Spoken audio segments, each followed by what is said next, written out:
everyone, and welcome back to She Plays the podcast. I am so incredibly excited and honored today to have Dara Torres as the podcast guest for She Plays. Thank you so much for coming on the podcast. Oh, it's my pleasure. Thanks for having me. I'm excited to chat with you guys.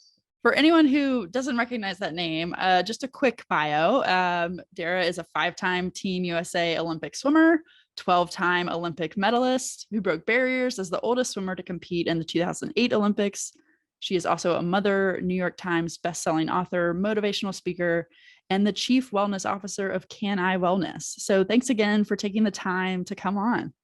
Oh, it's my pleasure. I'm really excited to be here and talking with you. Yeah, I would love to chat a bit. We were definitely going to get into CaniBrands and want to hear about that and what you're doing. But just briefly about, your history. I mean, I know your name. I cheered for you from the other side of the TV. Just super excited to get to meet you. Just real quick, would love to hear, throughout your career, what do you feel were the things that you're most proud of looking back now, your swimming career? What are some of the highlights for you? I think people assume when they ask for highlights or medals you've won or what's your favorite part, it's never what they normally would assume. And I think for me, I was in the sport for so many years, and my first Olympics to my last Olympics was a 24-year span. So it was a very long time, and I learned so much in those years, and how I changed as a person from my first Olympics when I was 17 up to my last Olympics when I was 41 years old. You take things in differently, and you see things differently through the eyes of someone who's much older than when I was just a puppy. I think for me, the biggest thing is probably the longevity of staying in the sport. And, I had just had a kid training for my 5th Olympic Games, and I didn't know how I was going to do that. I didn't know how I was going to be able to balance being hopefully great mother, but also trying to go for another Olympic Games. So it really sort of tested me, and it sort of, I guess it made me grow more and mature more to try to figure these things out for myself. And so for me, it was, aside from the longevity, just really what it took to be the best I can be, having these other components in my life that I had to deal with. Yeah, lots of time management, I'm sure, and emotional management. Yeah, that's incredible. And yeah, like you said, to go from a 17-year-old experience to 41-year-old experience, those are drastically different, right? Do you remember how you were feeling your first Olympics? Oh my gosh, my first Olympics, I mean, remember this vividly, that Michael Jordan was in those Olympics. Some young people wouldn't know, but Mary Lou Retton was in those Olympics. Carl Lewis, like just some huge names were in those Olympic Games. And yes, I made the Olympic team, and yes, I just finished my junior year in high school, but I kind of was in awe of everyone else, and sort of not realizing that, oh wait, I'm one of them too, because I'm an Olympian, and so I was just this sort of punk kid bouncing off the walls, like wanting to get autographs and see who was who and what they're up to, and just sort of forgetting that I needed to be in the moment too. And I don't think I really got to enjoy it because of that. So it was much different than when I was older. I remember walking into the swim arena after being in Singapore for a training camp, and there was like fog or smog or something got into the pool, and the kids were looking over the balcony and like, oh gosh, what is it? Oh, that coming from outside, and I'm just sitting there thinking, wow, this is so great to be back in another Olympic Games, so I was them looking at that smog back when I was a teenager, but I just was in a much different place when I was 41, and just so appreciative. I'm thanking the workers who probably had no idea what I was saying, and just so happy to be there.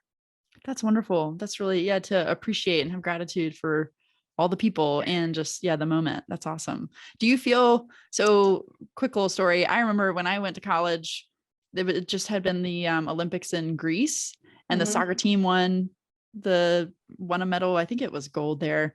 And I went to Chapel Hill for my first year. And so there were people on my campus that had gold medals. They had won gold medals over the summer. And I remember thinking like, cool, I did my summer reading over the summer. They went out and won a gold medal. What was it like coming home, having success, or just even, the success of going to the Olympics is amazing and can't be understated. So, what was the experience like every time you would come back? Well, I think the best example is probably my first one was because I was still in high school. And I remember going to school a couple days before school started to pick up my books and stuff. And I ran into the headmaster. I went to an all girls private school, and I ran into the headmaster.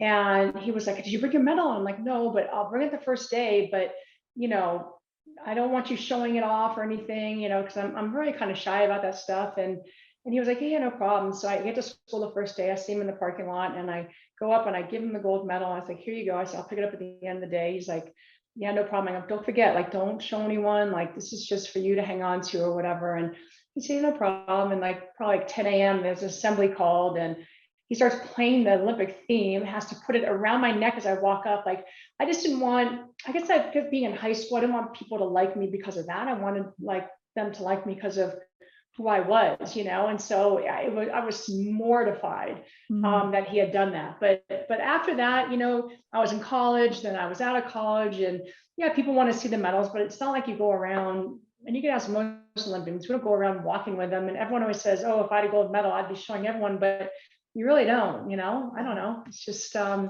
least I don't. Yeah, no, I mean, Unless they ask. yeah, I think that's fair. That's, oh my gosh, I can't believe you did that. Oh, yeah, that would Yeah, I was be, mortified. yeah.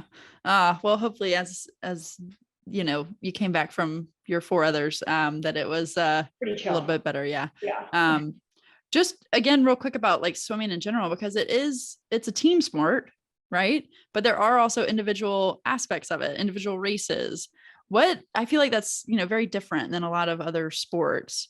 What do you feel, both the individual and the team was so great, or that you learned from both aspects of that sport? I think for me, it actually really is an individual sport because you're the one standing up on that. Unless you're in a relay, you're on the starting blocks doing your race yourself. But you also have to like take a step back and remember that you swim on a team, you swim against your teammates, they cheer you on. So it's not like you're in a team sport where you're on a soccer field and you have all these different plays you have to do, and you guys memorize the plays, you know what to do. In swimming, it's like you on starting blocks, you go, but the surroundings of that is very much a team sport. And I think the most I'd ever feel it was when you were on the Olympic team and you had those three letters on your back of USA and on your swim cap, and just the USA contingency just getting behind you was pretty cool. That's awesome. Very cool. Well, and so, having such a long career and now transitioning after, has the transition been hard? I'm sure welcome in some aspects, but difficult in others. I think any athlete has gone through where you get at the top of your game, no matter what it is. It could be a junior Olympics, it can be Olympics, it could be an international event, it could be a local event, like whatever it is, you get the top of your game, and then it's like, oh gosh, what do I do now? You don't do that sport for the rest of your lives. At least probably 90% of the sports you don't do for the rest of your lives at that level. So that's hard, and it can be sort of mentally challenging, because if you're so used to doing something your whole life, are you going to be good at whatever else you do? And if you're going to be good at whatever else you do, how are you going to be okay that you may not be what you are with what you did your whole life? So there's a lot of mental challenges when you do retire from a sport or move on and do something else. And I think almost all athletes, go through that. For me, my first four Olympics, like I went back to high school, and then I had college, and then the other two Olympics in between when I wasn't doing anything, I had work to go back to. So I always had something.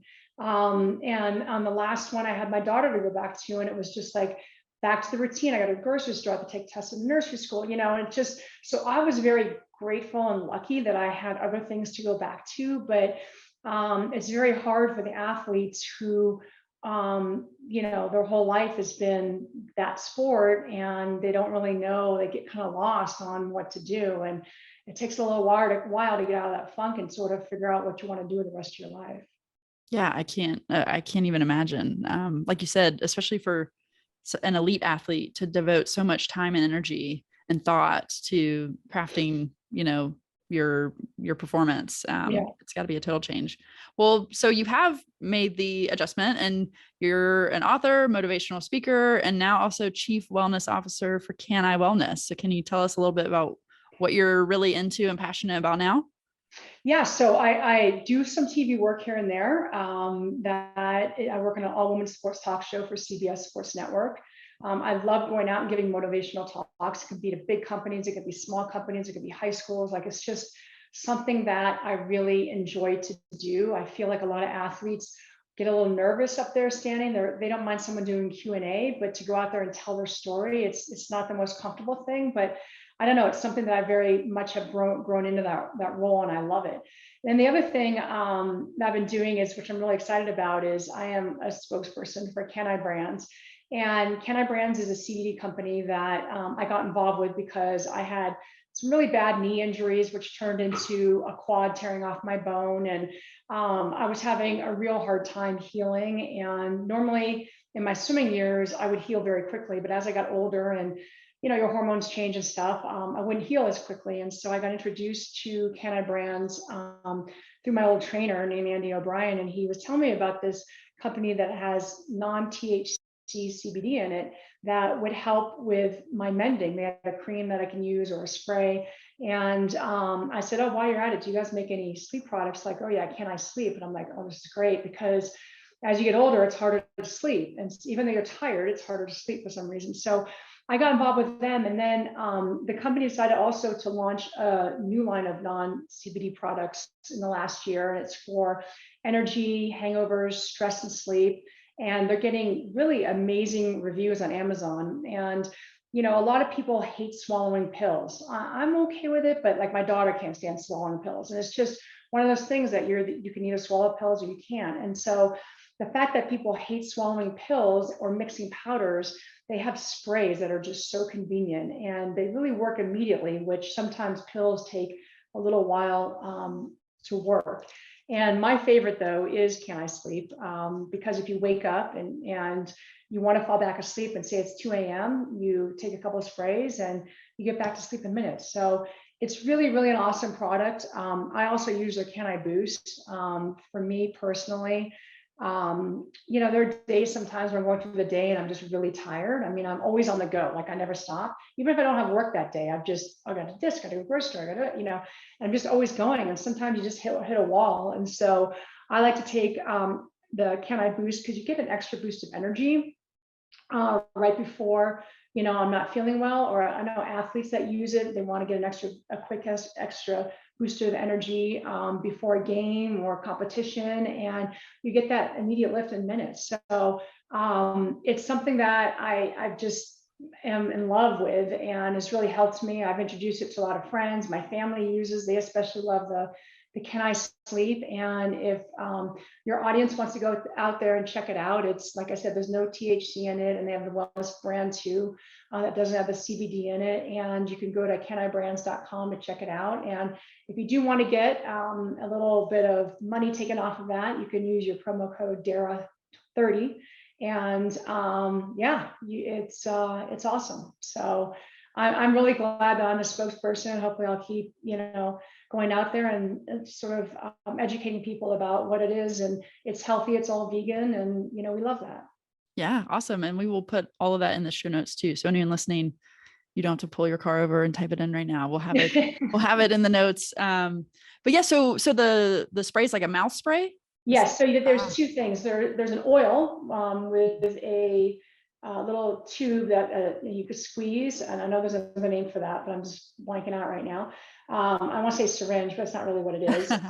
And you can take the droplets of, there's an oil part that you can put in your mouth and under your tongue, and that will work very fast. And then there's also a spray that so easy to carry. I take it everywhere with me, and I have some, because my daughter plays lacrosse, so I have the Can I Mend also for her, and I keep the Can I Sleep with me. And you just do, the directions are on the container, but you just do a couple sprays and you're good to go. So it's a lot easier than having to take pills. Yeah, that's awesome. I mean, gosh, I could have used that last night even. Putting you right back to sleep. Well, and it's so cool too. I love this CBD movement that's happening, because it is natural ingredients that are helping repair basic functions and like help us sleep. And like you said, no THC. So it's not that that part that will like, trigger anything in your brain and some kind of like hallucinogenic thing. It's all just Yeah. like the natural But, part of it that's but I healing. think that's where I think a lot of people think that the minute you hear CBD, that there's THC in it, and their CaniBrands has CBD in it, but there's no THC. But because of that, they decided to go with the wellness, launch the wellness brand with no CBD in it, so people, can have a choice of what they want. Yeah. Yeah. No, that's fantastic. And you hear more athletes getting into this too. A lot of athletes are, yeah. And I think for me personally, I'm very, very particular about what I put in my body. And, I'm not just going to go ahead and try some company that I don't know exactly what's in it. And with CaniBrands, I know exactly what's in it. They're not putting extra stuff in that you didn't know was in there that a lot of supplement companies do. So true. So very Or true. they're contaminating, you contaminating from another lab or something, so everything's safe with CaniBrands. Awesome. Very cool. Well, what's coming up next for you? What do you have in the horizon that's getting you excited? Well, I'm hopefully pairing with Mariel Hemingway, whose grandfather is Ernest Hemingway, and we have talked about doing some speeches together. So if we want to get out there and go on the road and start that, and yeah, I don't know, I just I always try to see, what's coming up, but I'm really excited about my speeches, and really just going to get out there and knock them dead with it. It's just something that I'm very passionate about. And the great thing about, a speech and being an Olympian is that you don't have to be an Olympian to understand what the speech is about, because my speeches are all storytelling. And when I first started, I didn't do storytelling. I was like reading off a note card and sweating, and no one was listening, and it was like all facts. And people don't want to know facts. They want to know stories about how you did what you did, how you had to overcome things. What did it take to be the best that you can be? What was it like standing on those starting blocks, like, everyone looking at you? And so there are a lot of stories that I tell that people can relate to that don't know anything about swimming. And I think that's why people like to hire me, is because the messages that I have are very, very relatable. Yeah, I mean, you can tell your passion just from talking with you. So that's incredible. Where can people find information on either where you're touring around or how to bring you in? Well, you can go to my website, daratorres.com, and that's probably the best place that you can find information about me, information about, hiring to do speeches, whatever you need to know, it's on there. And I mean, obviously I have Instagram and Twitter, but daratorres.com is my website where you can find out more information about it.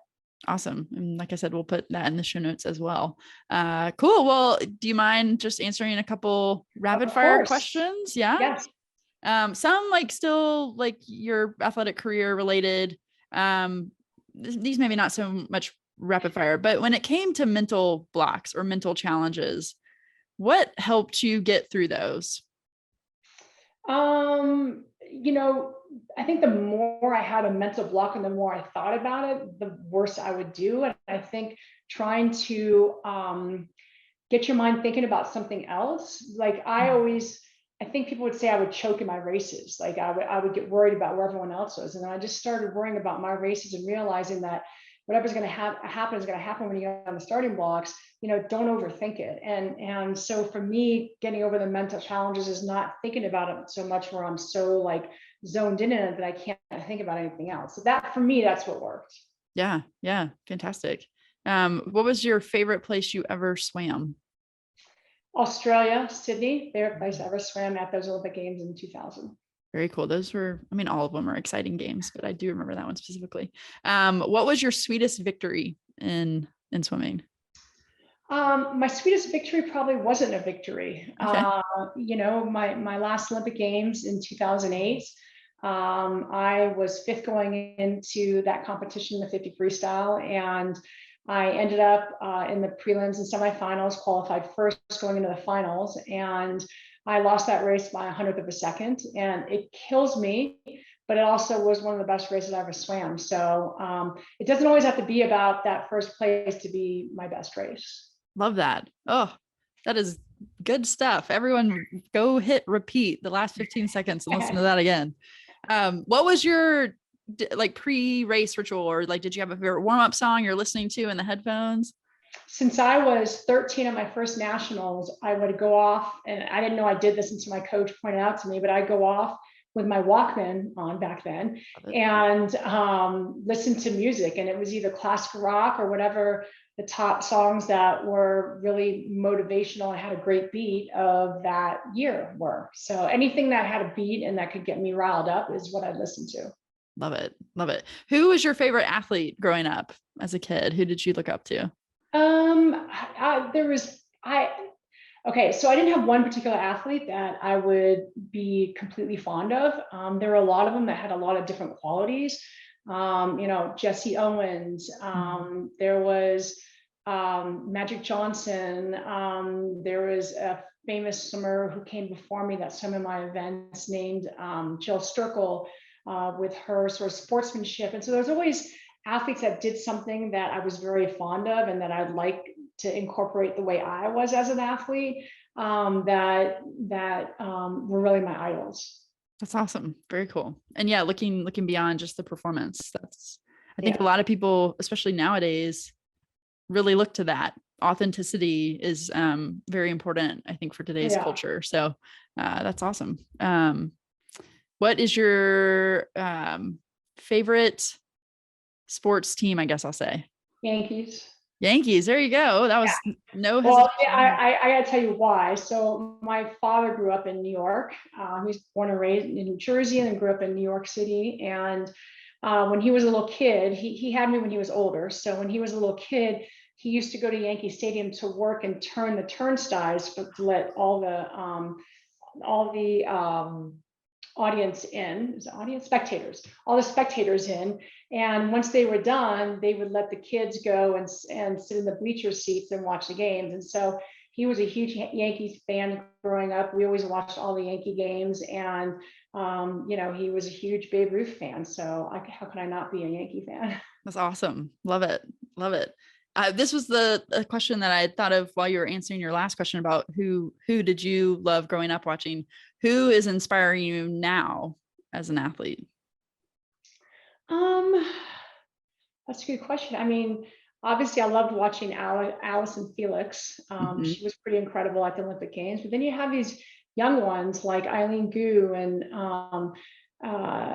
there was a basketball player I just met recently on a Stanford team named Cameron, who exude so much confidence, yet they're so athletic. And the confidence isn't a cocky confidence. It's just a confidence that you would want like your daughter to be able to see and learn from, so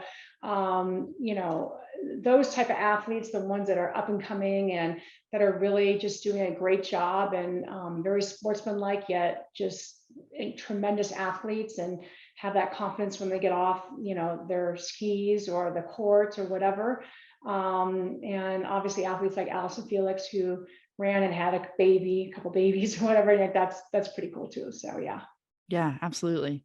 All right, well, last question. I asked this one to everyone. If you could get tickets for life for any sporting event, you get them every time the event happens. So if it's every 4 years, it's the Olympics. If it's every year, it's the World Series. You get free tickets for life. What are you getting tickets to? Probably Summer Olympics every 4 years. Nice. It's kind of my thing, Yeah. Oh, absolutely. Well, and to go and get to see, because when you're competing, you don't always get to see all the rest of the sports. So no, you're right. So yeah, I would say the Summer Olympics. Awesome. Well, it has truly been a pleasure and an honor to talk with you. And I am excited to, one day try to track you down and see one of your speeches, but also check out CaniBrands. So just once again, if you'll let folks know where to find you on social and So CaniBrands is CaniBrands.com. That's for the CBD or their Cani Wellness brands. I am at DaraTorres.com. That's my website. And then also I'm on either Swim Dara or Dara Torres on Twitter and on Instagram. Perfect. And we will put all of that, finding ways for you to connect with Dara and CaniBrands in the show notes. So thank you again so much for coming on. Thank you. It was nice to meet you. You too.